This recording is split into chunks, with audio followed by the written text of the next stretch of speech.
Today, we're going to take a neighborhood in Monclova Township, the Renwood.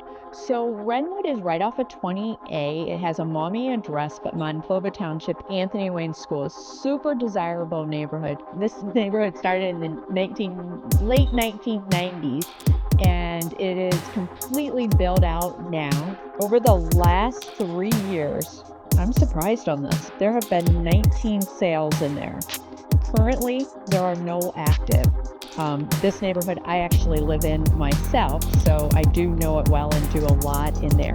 So let's take a look at what our average sale and low and high is in there. Here, I'm going to guess we're going to see a big range, that it is going to range from 330,000 to 875,000. So big range. Why you're seeing that range is that one that sold at 330 was, I don't know if it was bank owned, corporate owned, but was not a typical sale. I think it was bought as an investment and then they were going to rent it out, and then either it went to foreclosure or from the corporate. But whoever bought that got a great deal. I'd actually even considered it myself as an investment property.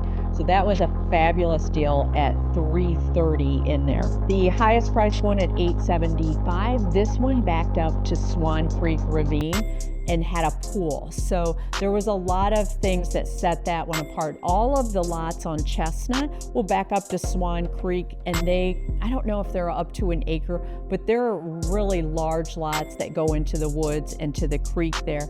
And then several of them will have walkouts. As we go around on Coneflower, you'll find some other larger ones, and quite a few of the homes in there too have pools. The other big difference is going to be similar to what I saw in the homestead when I did that one, is based on the age, whether they updated. Some of the homes in here have completely updated, while others are still original, everything from kitchen to bedroom to bathrooms, and then compile that with the roof, the furnace, and the AC are all near the end of their life. And so that's where you're going to see that big difference on whether those updates are made. And another thing too is whether they finished the basement.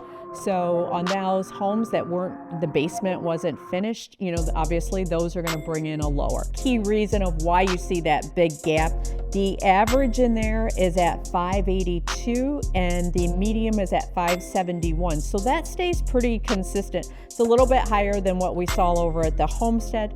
The lots here are larger. At the homestead, you're going to find a little more character, but you really see that now. When the neighborhood was first built, it was like a cornfield and they were big open lots. The home still had the character of the lakes and some hills.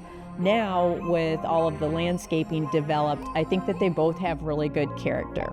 Finding a home in there is not really easy. They don't come up as often. So if you see one and that's where you want to be, I'd make sure I grabbed it quickly.